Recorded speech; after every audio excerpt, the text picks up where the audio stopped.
വൈശാഖിൻ്റെ സംവിധാനത്തിൽ പൃഥ്വിരാജ് പ്രധാന വേഷത്തിൽ അഭിനയിച്ച് ഇന്ന് തിയേറ്റർ റിലീസായ സിനിമ. നമസ്കാരം, എൻ്റെ പേര് വിഷ്ണു. എൻ്റെ ചാനലിലേക്ക് ഏവർക്കും സ്വാഗതം. ഖലീഫ. ആദ്യം തന്നെ ഖലീഫ എന്ന സിനിമയുടെ റിവ്യൂ അല്ല, എൻ്റെ ഒപ്പീനിയനാണ് ഞാൻ അവിടെ പറയാൻ പോകുന്നത്. നിങ്ങളുടെ അഭിപ്രായങ്ങൾ തീർച്ചയായും താഴെ കമൻറ്റ് ബോക്സിൽ രേഖപ്പെടുത്താവുന്നതാണ്. ഖലീഫ. ആദ്യം തന്നെ ഖലീഫ ഈ ഓണം റിലീസിന് ആദ്യം എത്തിയ സിനിമയാണ് തിയേറ്ററിലേക്ക്. അതുപോലെ തന്നെ ഈ സിനിമയെക്കുറിച്ച് പറയുകയാണെങ്കിൽ പൃഥ്വിരാജ് ഫാൻസ് ഉണ്ടെങ്കിൽ തീർച്ചയായിട്ടും ടിക്കറ്റ് എടുത്ത് കാണേണ്ട ഒരു സിനിമയാണ്. പൃഥ്വിരാജിനെ വളരെ സ്റ്റൈലിഷായിട്ട് ഭയങ്കര സ്വാഗായിട്ട് കാണിച്ച ഒരു സിനിമയാണ് ഖലീഫ. ഭയങ്കര പൃഥ്വിരാജിനെ കാണാൻ വേണ്ടി മാത്രം നമുക്ക് ഈ സിനിമയ്ക്ക് പോകാൻ പറ്റും. സിനിമയെക്കുറിച്ച് പറയുകയാണെങ്കിൽ ഒരു ആവറേജ് എക്സ്പീരിയൻസ് ആണ് സിനിമ പേഴ്സണലി എനിക്ക് സമ്മാനിച്ചത്. ലാലേട്ടൻ്റെ ക്യാമിയോ സിനിമയ്ക്കകത്ത് അവസാനമാണ് വരുന്നത്. അപ്പോൾ ലാലേട്ടൻ ഫാൻസ് ഉണ്ടെങ്കിൽ തീർച്ചയായിട്ടും സിനിമ പോയി കാണാം. ലാലേട്ടനെ കാണിച്ച രീതി, പുള്ളിയുടെ കഥാപാത്രത്തിനോട് ഹൈപ്പ് എല്ലാം തന്നെ ആ ഒരു ലാസ്റ്റ് പോർഷനിൽ പുള്ളിയെ കാണിക്കുന്നിടത്ത് വളരെ ഇമ്പാക്ട്ഫുള്ളായിട്ട് തന്നെ എടുത്തുകൊണ്ട് പോയിട്ടുണ്ട്. പുള്ളിയെ കാണാൻ ഭയങ്കര രസമായിട്ടുണ്ട് ആ ഒരു പോർഷനിൽ. അതുപോലെ ഒരു സീക്രട്ട് ക്യാമിയോ പടത്തിൽ അത് വരുന്നുണ്ട്. ഒരു ഡയലോഗ് പോലും പറയാതെ സിനിമയ്ക്കകത്ത് ആ ക്യാമിയോ റോളക്സിനെ കണ്ട ഒരു ഫീൽ ആ ഒരു ക്യാമിയോ നമുക്ക് തരുന്നുണ്ട്. ഒരു ഡയലോഗ് പോലും ഇല്ല, പക്ഷേ കഥാപാത്രം അടിപൊളിയായിട്ട് തൂക്കിയിട്ടുണ്ട് ആ സീന്.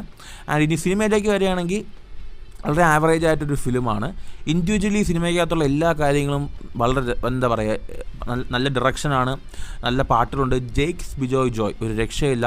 പലയിടത്തും ഈ പടം വീട് പോവാതെ ജെയ്ക്സ് ബിജോയ് ജോയ് രക്ഷപ്പെടുത്തിയത് ഞാൻ പേഴ്സണലി വിശ്വസിക്കുന്നുണ്ട്. പലയിടത്തും സിനിമ കയ്യിൽ നിന്ന് പോകുന്നിടത്തൊക്കെ പുള്ളി ഒരിടത്തും അങ്ങ് അടിച്ചു തുടങ്ങും. അപ്പോൾ ആ ഒരു ആ ഒരു ഇത് നമുക്ക് കിട്ടുന്നുണ്ട്. എന്നിട്ടും സിനിമ പലർക്കും ആ ഒരു ഇമോഷണൽ കണക്ട് നഷ്ടപ്പെട്ടിട്ടുണ്ടാവാം. പടത്തിനുള്ള പെർഫോമൻസ് വൈസ് ആയിക്കോട്ടെ, കോസ്റ്റ്യൂംസ് ആയിക്കോട്ടെ, സ്റ്റണ്ട് കൊറിയോഗ്രാഫി ആയിക്കോട്ടെ, മ്യൂസിക് ആയിക്കോട്ടെ, BGM ആയിക്കോട്ടെ, ലൊക്കേഷൻസ് ആയിക്കോട്ടെ, എല്ലാം അടിപൊളിയാണ്. പടത്തിൻ്റെ അകത്ത് ഒരു രക്ഷയില്ല. പക്ഷേ ഒരു സിനിമ എന്ന രീതി കാണാൻ നേരത്ത് ഭയങ്കര ആവറേജ് ആയിട്ടൊരു ഫീലിംഗ് മാത്രമേ തരുന്നുള്ളൂ. വളരെ സിമ്പിളായിട്ടൊരു കഥയാണ്. ഒരു വലിയ കള്ളക്കടത്തുകാരൻ്റെ പാരമ്പര്യമുള്ളൊരു കുടുംബം. ഇപ്പോൾ ആ കള്ളക്കടത്തുകാരൻ്റെ മകൻ കള്ളക്കടത്ത് നടത്തുന്നില്ല. പുള്ളി കൺസ്ട്രക്ഷൻ വർക്കായി നടക്കുന്നു. പുള്ളിയെ ട്രാപ്പ് ചെയ്യുന്നു. അപ്പോൾ പുള്ളിയുടെ കൊച്ചുമകൻ, അതായത് ഇപ്പം ആ പുള്ളിയുടെ അമർ അലി എന്ന് പറയുന്ന കഥാപാത്രം, പൃഥ്വിരാജ് കഥാപാത്രം തൻ്റെ അച്ഛനെയും തൻ്റെ കുടുംബമൊക്കെ സേവ് ചെയ്യാൻ വേണ്ടി തൻ്റെ അപ്പൂപ്പൻ്റെ പാതയിലേക്ക്, ആ ഒരു പഴയ സ്വർണ്ണ കള്ളക്കടത്തിലേക്ക് തിരിച്ചു വരുന്നു. തുടർന്ന് ഇവർക്ക് എന്തൊക്കെ സംഭവിച്ചു എന്ന് പറയുന്ന ഒരു സിനിമയാണ് ഖലീഫ. പടത്തിനൊരു സെക്കൻഡ് പാർട്ട് ഉണ്ട് എന്ന് തന്നെയാണ് പറഞ്ഞിരിക്കുന്നത്. സോ അങ്ങനെ തിരിച്ച് സ്വർണ്ണക്കടത്തിലേക്ക് വരുന്ന അമീർ അലിക്ക് എന്തൊക്കെ സംഭവിച്ചു എന്ന് പറഞ്ഞ സിനിമയാണ്. അപ്പോൾ ഈ ഒരു കോർ പ്ലോട്ട് ഉണ്ടെങ്കിലും ഇമോഷൻസ് പലയിടത്തും നമുക്ക് കണക്റ്റ് ആവുന്നില്ല. അതുപോലെ തന്നെ ഇതിൻ്റെ സ്മഗ്ലിംഗ് ഒരു വളരെ ഇമ്പോർട്ടൻ്റ് ആയിട്ടൊരു കാര്യമാണ്. ഈ സ്വർണ്ണം എങ്ങനെ കടത്തും എന്നുള്ളത്. ഇതിനു മുമ്പ് ഒരുപാട് സ്മഗ്ലിംഗ് സിനിമകൾ നമുക്ക് ഇന്ത്യൻ സിനിമ വന്നിട്ടുണ്ട്. അപ്പോൾ അതിൻ്റെ അത്രയൊന്നും ഭയങ്കര കമ്പീറ്റ് ചെയ്യാൻ പറ്റുന്ന ഒരു സീന് മാത്രമേ അങ്ങനെ കാണിച്ചിട്ടുള്ളൂ. അതൊക്കെ ഇരുന്ന് റൈറ്റ് ചെയ്യാൻ പറ്റുന്ന ഒരുപാട് സീൻസ് സിനിമയ്ക്കകത്തുണ്ട്. പക്ഷേ അതൊന്നും ചെയ്തിട്ടില്ല. ഞാൻ പറഞ്ഞില്ലേ, ഒരുപാട് നല്ല കാര്യങ്ങൾ സിനിമയ്ക്കകത്തുണ്ട്. ഒരുപാട് എഫേർട്ട് എടുത്തിട്ടുണ്ട്. പൃഥ്വിരാജ് ഒരുപാട് എഫേർട്ട് എടുത്തിട്ടുണ്ട്. പക്ഷേ ഇൻഡിവിജ്വലി എല്ലാം ഭയങ്കര ഗുഡാണ്. എല്ലാം നന്നായിട്ട് ചെയ്തിട്ടുണ്ട്. പക്ഷേ ഒരു സിനിമ എന്ന രീതിയിൽ ഒരു ഒന്നായിട്ട് കാണാൻ നേരത്ത് ഇറ്റ് ഡസൻറ്റ് മേക്ക് എനി ഒരു ഇമോഷൻ തരുന്നില്ല.